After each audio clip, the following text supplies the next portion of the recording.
Teman-teman, baru-baru ini kita menyaksikan suatu kejadian di Palestina yang hampir terlupakan. Dan kita seharusnya di sini memberikan dukungan kepada Palestina. Bukan malah seperti di Indonesia yang sekarang tengah mendukung habis-habisan Iran sampai melupakan bahwa konflik Sunni Syiah ada lebih kuat daripada yang dilakukan oleh orang-orang Zion kepada Palestina. Kenapa di video-video saya selalu menyebutkan bahwa orang Syiah jauh lebih kejam daripada Yahudi? Karena memang pada kenyataannya seperti itu. Di komentar-komentar video saya masih banyak orang-orang Syiah yang mereka ini menganggap perbuatan mereka seolah-olah seperti bak pahlawan. Yang dimana orang-orang Syiah yang sekarang ini berkuasa di Ardus Syam terkhusus seperti Lebanon, mereka seperti sudah menjadi penguasa, teman-teman. Di Lebanon, di Irak, apalagi di Iran, di Yaman, mereka berpura-pura dengan Houthi-nya ingin membela Palestina, ingin memberikan serangan-serangan yang mengarah kepada pangkalan militernya Israel. Tetapi pada kenyataannya banyak rudal-rudal dari Houthi yang diarahkan kepada perbatasan Arab Saudi.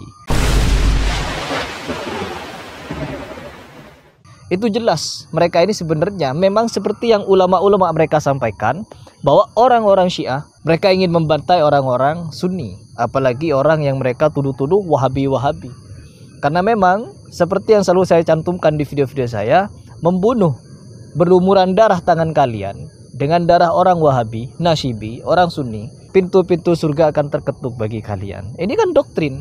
Doktrin bukan hanya kepada orang-orang sipil biasa, tetapi doktrin kepada para militer orang-orang Syiah. Jelas kepada militernya. Karena apa? Mereka yang punya senjata untuk membunuh orang-orang Muslim.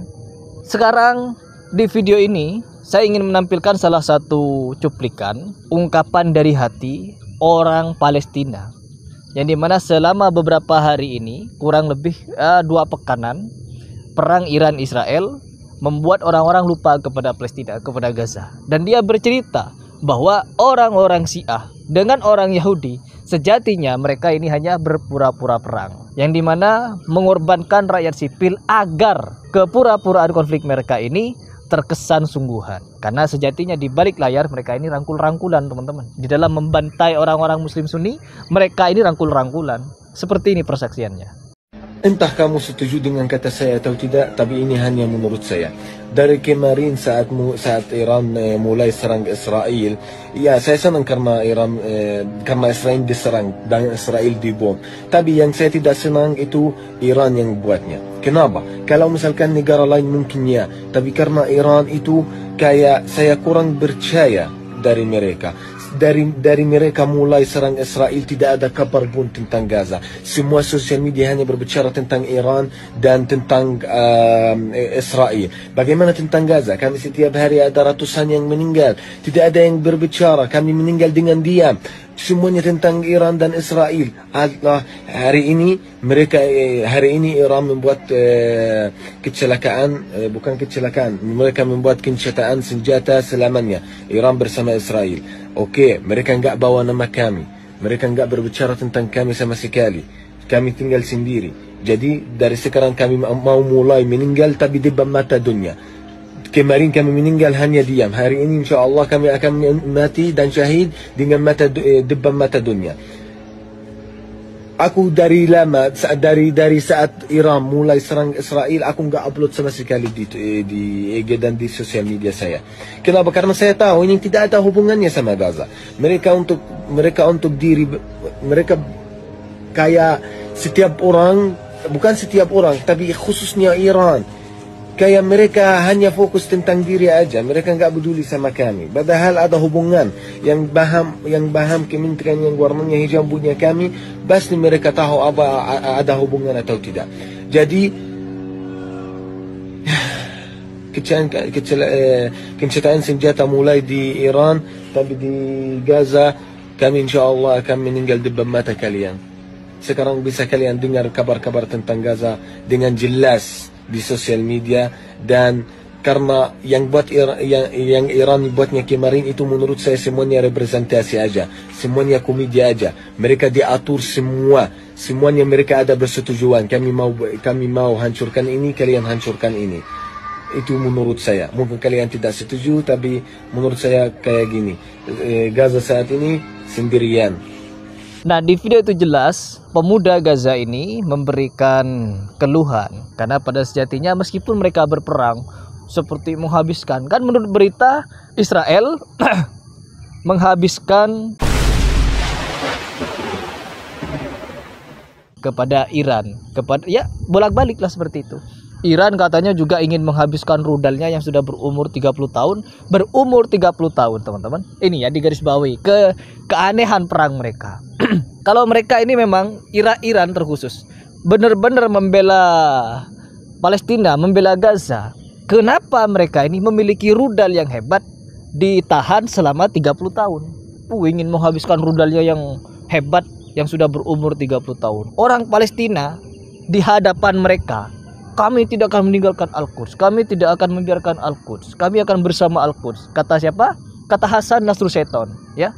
Kata Hasan Nasrullah begitu. Dengan partainya Hizbus Syaiton itu ingin berusaha mengambil simpatik dunia agar percaya kepada mereka bahwa mereka ini seolah-olah bak pahlawan bagi orang-orang Palestina. Padahal pada sejatinya mereka menyimpan senjata mereka, menyimpan rudal-rudal mereka untuk apa? Untuk menghancurkan orang Sunni.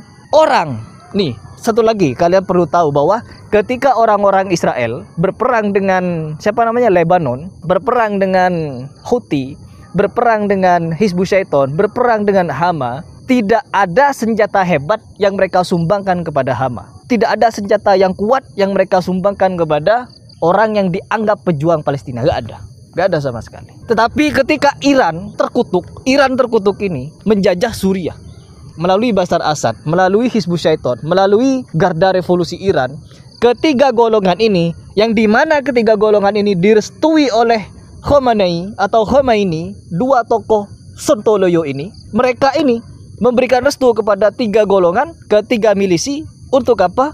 Menggunakan senjata-senjata berat, menggunakan senjata-senjata hebat untuk membumi hanguskan, membantai, menggenosida orang-orang Suriah. Jutaan. Kalau kita melihat di internet, di data-data perang Suriah, berapa korban yang disebabkan oleh genosida Iran, tertulis hanya 500.000 sekian.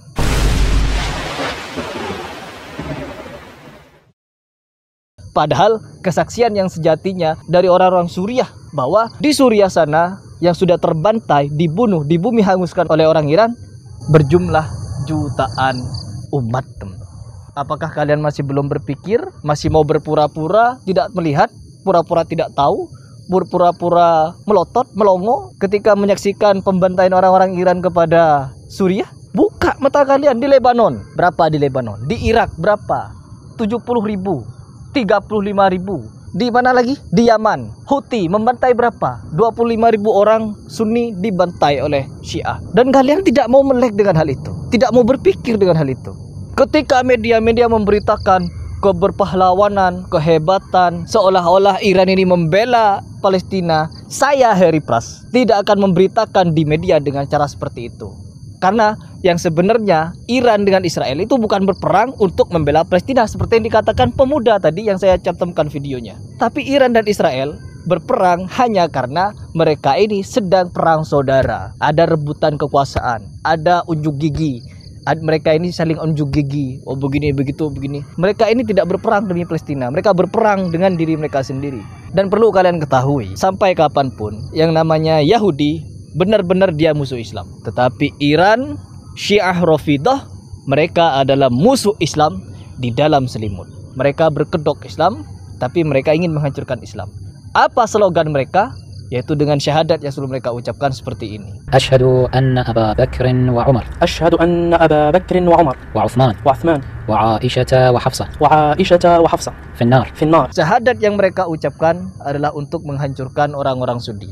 Ya, kalau kalian tahu bahwa mereka ini sejatinya ingin mengsyiahkan Ardus Syam, kalian akan melek bahwa ulama-ulama Sunni baik di Yaman, di Suriah, di Irak, di Lebanon, di Iran dibakar hidup-hidup, dimutilasi, istri-istrinya dipenjara dan diperkosa dan lain sebagainya, agar kalian tahu. Jadi itu dari saya. Semoga kalian berpikir. Kalau tidak mau berpikir, ya buang otaknya. Ya, buang.